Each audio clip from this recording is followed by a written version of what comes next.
Welcome to the Weekend Digital Marketing So Far. It's Friday, November 1st, 2019, and all of us survived Halloween. We're going to get started like we do every week on YouTube. YouTube is testing a brand new homepage layout that, instead of carousels, shows suggested video thumbnails in one column from top to bottom. This is a test. You may not see it, but logged out users and logged in users are both seeing the version of this homepage. Who knows if it's going to be what they stick with or not. Over on Google. Late last week, Google applied their BERT NLP neural net to search results.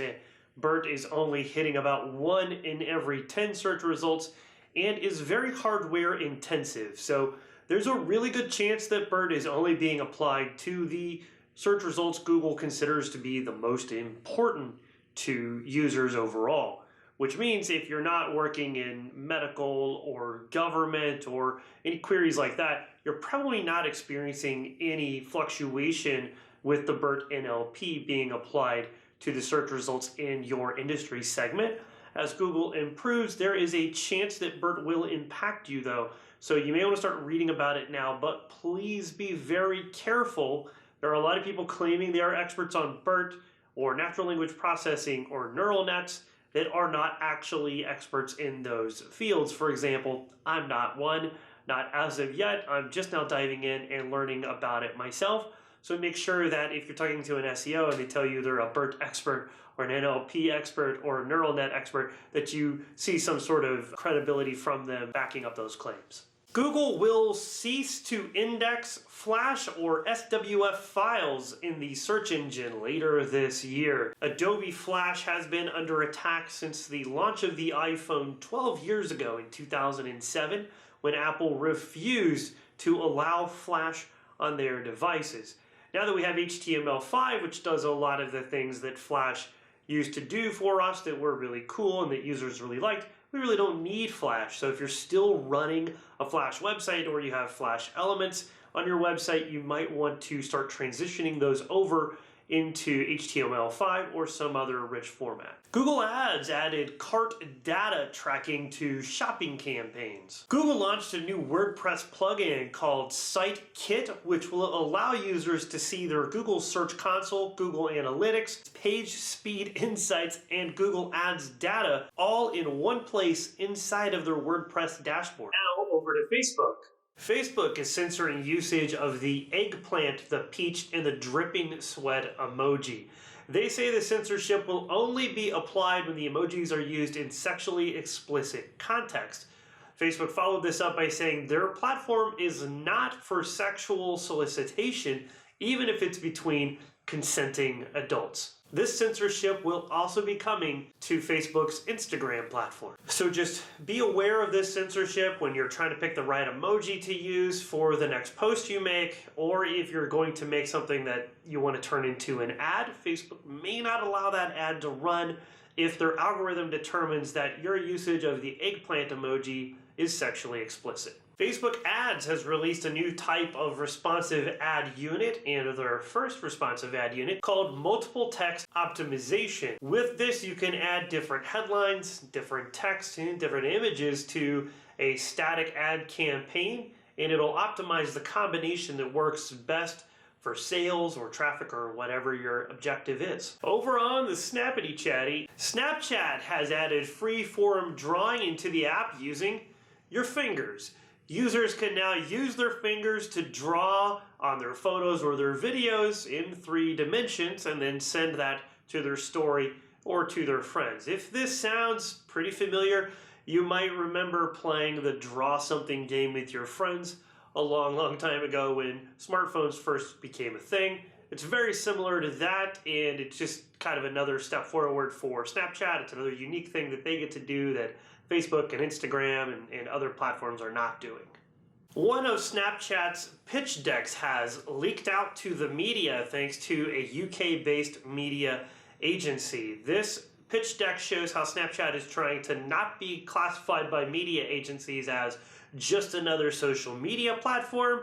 They're really trying to get people who buy TV ads and cinema ads to really think about Snapchat as an advertising platform on the same level is that type of advertising, not at the level of like Twitter ads. Over on Twitter, Twitter CEO Jack Dorsey announced that the platform will stop allowing all political advertising next month. A lot of people, including a lot of my friends and a lot of my colleagues, think that this is a really good move. I happen to deeply disagree because I believe that Twitter could do a better job of managing and moderating political ads than we will ever do as human beings, and let's face it, lots and lots of bots voting and retweeting and liking politically charged tweets.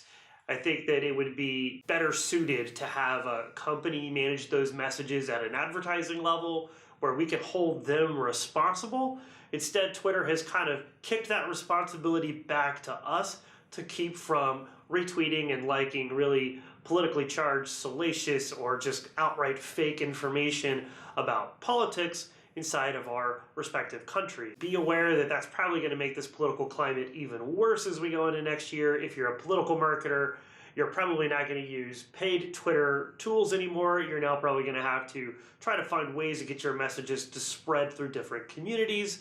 And some of you are probably going to end up using lots of bots to accomplish that. Twitter made a shift in how many ads certain users see on the Twitter platform. Apparently, if you were a Twitter user with a really large following, not me, but somebody else, maybe like Peter Shankman. Hi Peter, if you're watching. Or somebody way up there with millions of followers, you actually saw fewer Twitter ads than a normal Twitter user would. This past week, that has all changed. People with large followings now see the exact same number of ads on Twitter as a normal Twitter user would. So if you have a large following and you're seeing lots of ads on Twitter and you think something weird is going on, that's what's happening. You are now seeing more ads because Twitter wants to make money from you. Probably because they are no longer allowing politicians to buy ads. They got to make up the revenue somewhere. Bonus round!